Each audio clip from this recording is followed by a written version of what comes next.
Let me start by thanking the organizers of this occasion. I've sat for a few minutes and I've been thoroughly moved.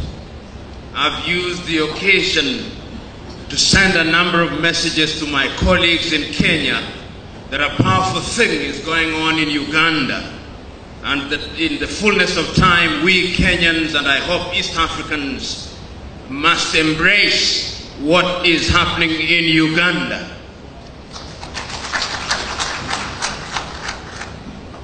Corruption is something that we talk about.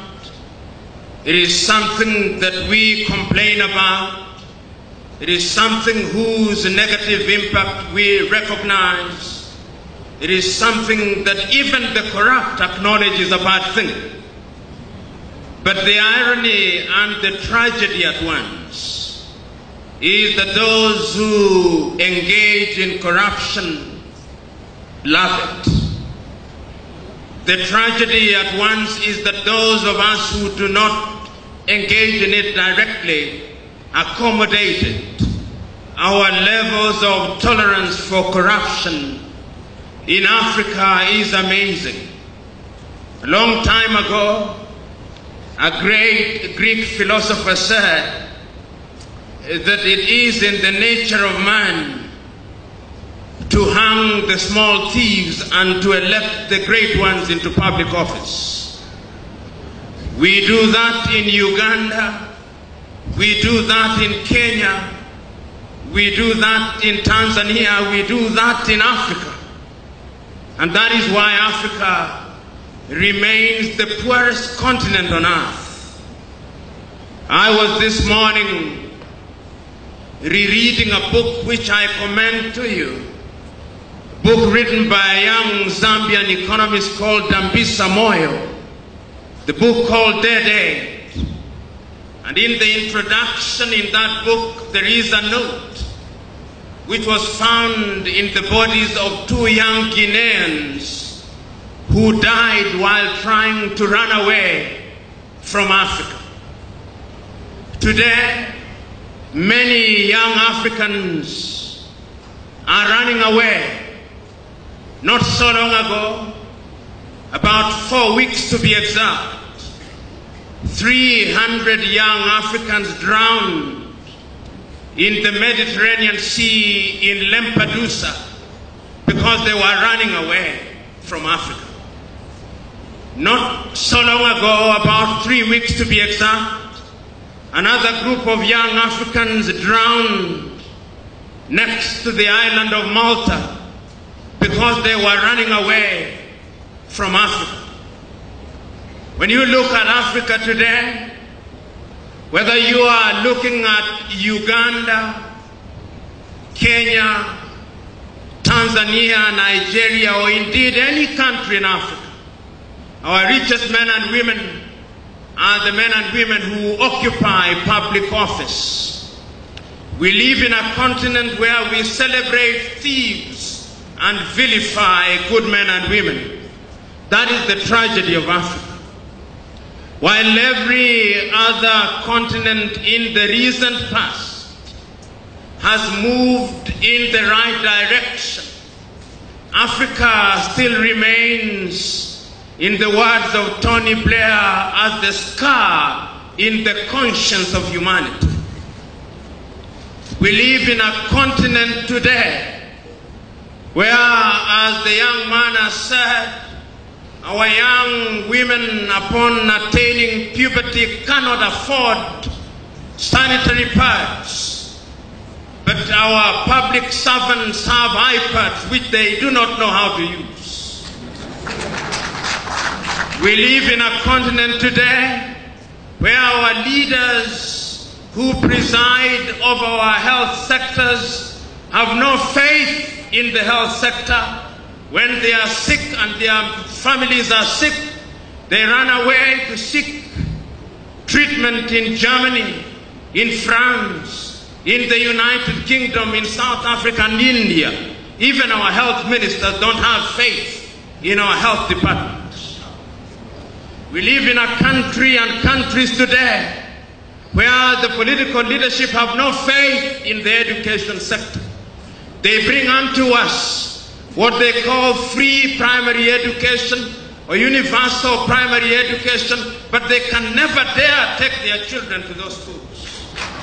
We live in countries where we claim that agriculture is the backbone of our societies, but we do not use technology to produce crops.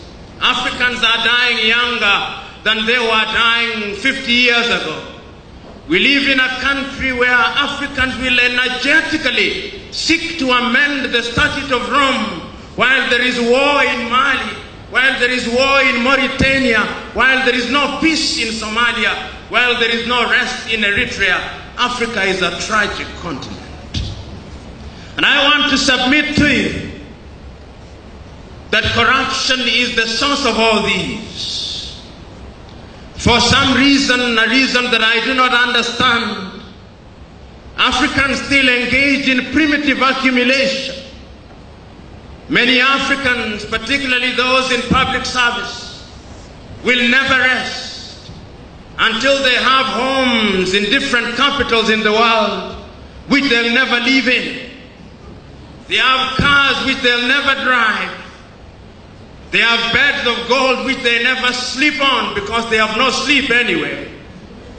They buy food which they cannot eat because they long lost their appetites. We live in sad times. I had the privilege of serving as the director of the Kenyan Anti-Corruption Commission. But it would appear that I did not understand my brief well. Upon being appointed, I assumed that my mandate was to go out there and fight the corrupt. But the truth was that I was not supposed to fight corruption. I was supposed to appear to be fighting corruption. Immediately, me and my team tried to fight corruption. The parliamentarians, in their wisdom and in my own view, in their lack of wisdom, used the occasion of the amendment of the law to disband the organization and to send myself and my 4 directors out of office. The history of anti-corruption crusaders in Africa is one and the same. Their mortality rate in office is very short. Before I was victimized, before my victimization, Nuhu Ribadu before me had been victimized in Nigeria. Before I was victimized, McCarthy had been victimized in South Africa and his scorpions disbanded. Before I was victimized, my equivalent in Malawi had been victimized. Before I had been victimized, my equivalent in Zambia had been victimized. It would appear that in Africa, if you serve your full term, it is because you have refused to fight corruption. So the question that we must ask here and now, on an occasion such as this, what must Africa do going forward? It gives me great joy that you Ugandans have moved from the drawing table and you have now chosen to go out there to do that which is right and good.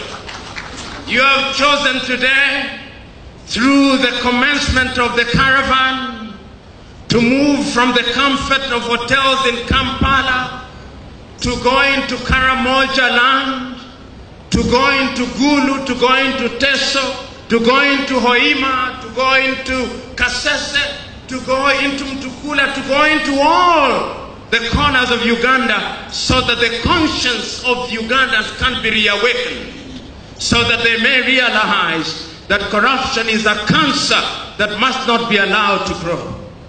But I want to use this occasion to remind you that it's not going to be easy.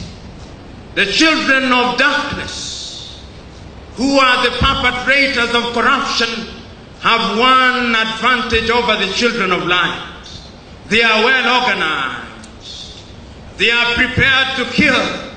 They are prepared to do anything on earth to ensure that their ill-gotten wealth is retained.